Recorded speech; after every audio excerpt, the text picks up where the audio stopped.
Yo, what's up? What's poppin', Hello, YouTube? You already know we on here with it. I don't know why you pretending that we not on here with it. What's poppin', ladies and gentlemen? Welcome back to the channel. If you're new here and you're trying to figure out what the hell is going on, today we are talking about why you should stop dreaming big when it comes to streaming. There's gonna be a life lesson, but we're gonna keep it in the streaming realm just so you understand where I'm coming from. I got a little scrippy thing right here, but we really gonna be talking off the top of the dome, so fuck with me. Hit the like, hit the subscribe, let's just jump right into it. Ladies and gentlemen, what I've noticed over the last couple of weeks is that a lot of people have been telling me, yo, you should expand, you should have merch, you should have this, you should have that. So I took a second to myself and I thought, let me take a look at the big streamers and let me take a look at their histories and see like, what were they doing before they were doing the big stunts? You know, we've got the main focal point of what made me even think about doing a piece on this was Kai Cenat and what he's doing currently in his, I guess, 7 days locked up or whatever, and the divide it's caused in the black community about should we be making comedy skits about being in jail, living hard, you know, gay stereotypes, all that beautiful stuff. And we got a lot of that going on right now, and the discussion has been reaching a standstill because at one point it's still garnering mass viewership, he's still getting paid, people are still paying into that entertainment, but at the same time we understand that there's nobody who like, I guess, is big enough, who gives a shit to hit a reach and say, hey man, I don't think this is such a good idea, which brings me back to a piece that you probably haven't seen yet because I haven't uploaded it yet because I'm a piece of shit. Do content creators have handlers? Do they have people who sit there and say, hey, this idea is good, or hey, this idea is bad? And a lot of people don't have that in their lives, and I've already like addressed that, but let's go a little bit further towards you. If the point of this is don't be like Kai Cenat and do a whole jail thing, well, first I have to talk about access. And access is one of the most important things we're ever going to talk about in this conversation. Access to the means to do these big things makes no sense to me, my personal opinion. If you only got 4 viewers, there's no reason for you to be streaming for 10 hours straight if you only got 3 people coming in and out of there. The reason why I say this is the same reason why I say don't buy new gear, don't jump into like making huge projects, don't sit there and play a game. Like, don't do a Warzone. I'm like, don't have your first stream be, I'm gonna stream Warzone until I get a win. It's not gonna pick up as easily. You're gonna need to do a lot to advertise with that. You're gonna have to be posting clips, sending clips to everybody. Like, as you're streaming, you're gonna have to be sending clips. You're gonna have a lot on the back of your head if you want it to blow up, because it's a constant journey. Don't do constant journeys. Don't do long period stretches. There are no long payoffs when you don't have an audience who's not paying attention. And trust me, from somebody who knows that, me, i.e. me, you know, don't sell yourself into the idea that if I do something big, it'll garner a big audience. It makes no sense for you to explode half your bedroom. Makes no sense for me to put TNT or fireworks in my room and light that shit on fire for 3 motherfuckers to clip it and be like, yo, this is crazy. And they only got 2 followers each because they only found you because they happen to see a Twitter thread that you posted. Investment in yourself is one thing, and I know that people tell you a lot that if you want to make it in the content creation business, if you want to make it in the social clout category, if you're in the world of selling yourself, go big or go home, but that doesn't make any sense. You don't have the resources to do a 14-hour stream knowing that bill gonna be due the next week and your heat just got turned on and your room is super small and you got like pets to take care of and a job to work.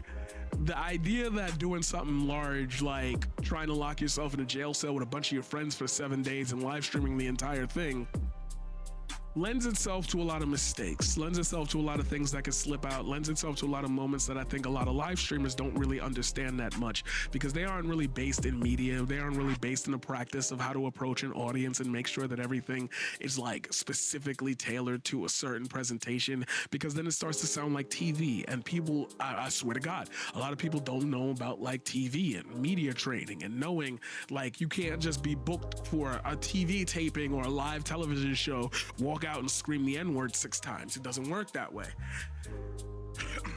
It was a wrestling podcast I had done Thursday, depending on what time you're watching this. I would have said yesterday, but that's in relation to today's segment, and you might not be watching this on the day that I do it, so you know, whatever.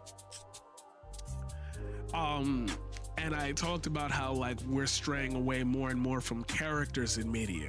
It's more about selling an objective than selling the actual connection that you have to your audience. And live streamers definitely have this issue more than not, because their audience is purely just the words that they type. They don't have faces, they don't have quirks, they don't have, like, it's just you chose to type whatever you chose to type. And this goes back into a piece that I had made earlier called "Your Racism Online is of Your Creation." Nobody's forcing you to be racist online.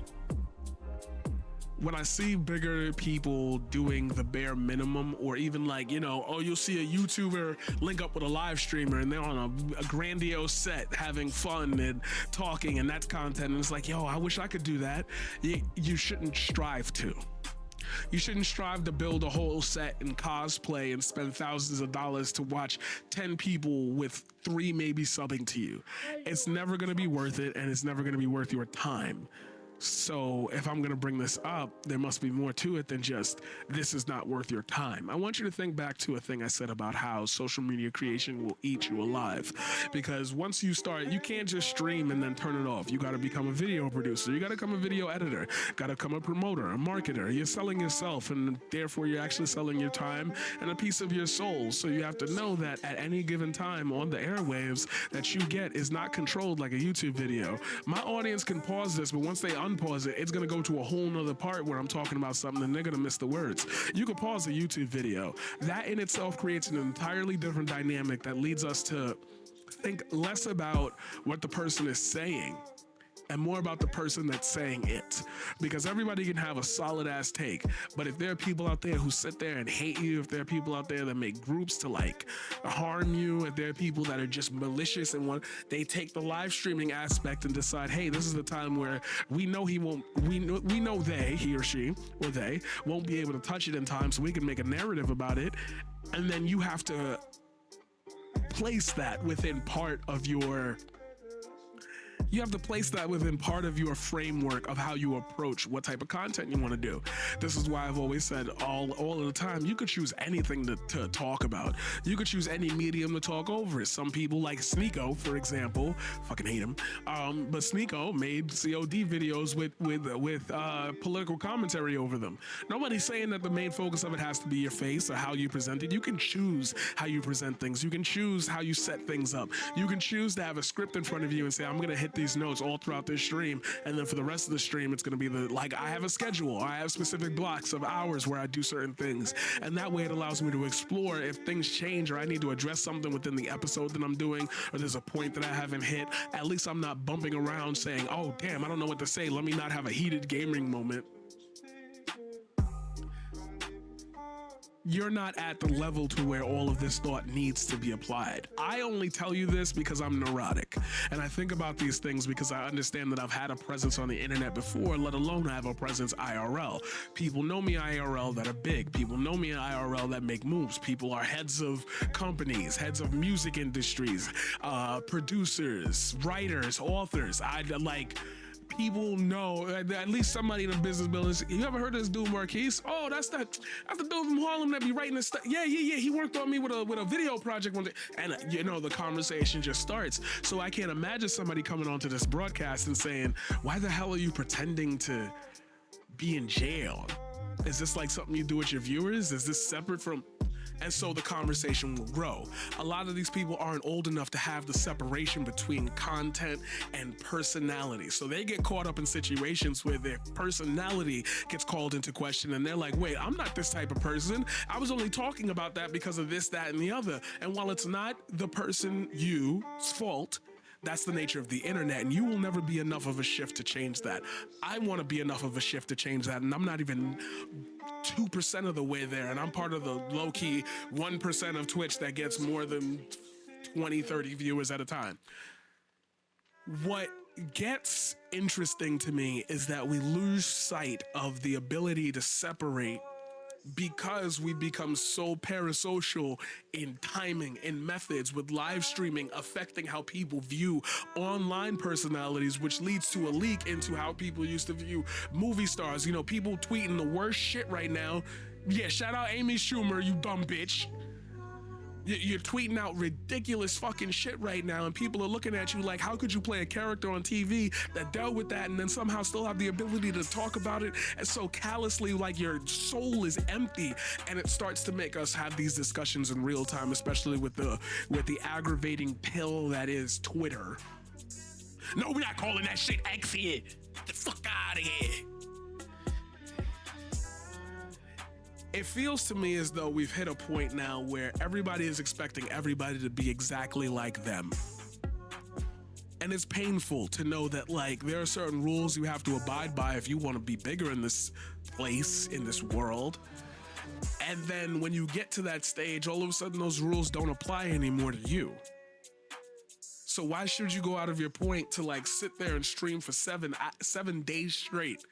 You're not gathering that audience that's watching Kai Cenat because they're watching Kai Cenat. You're not gaining that audience that Hassan has because they're watching Hassan. You can't copy them because they're right there. So now there's a gate-kept element because live streamers require your attention at every second of every moment.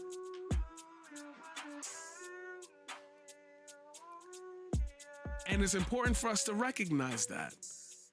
It's important for us not to forget that, because it leads us into a point where we don't understand exactly what the argument is, what the problem is. We just feel like we have to do it because we have to do it. We have to fight because we have to fight. There's no reason for it. Nobody gives a shit.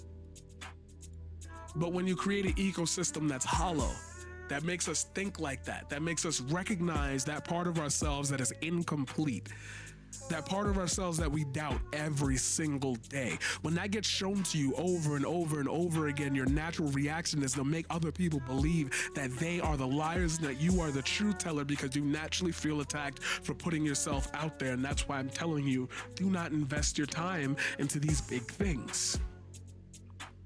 You're not together yet. And it's not your fault.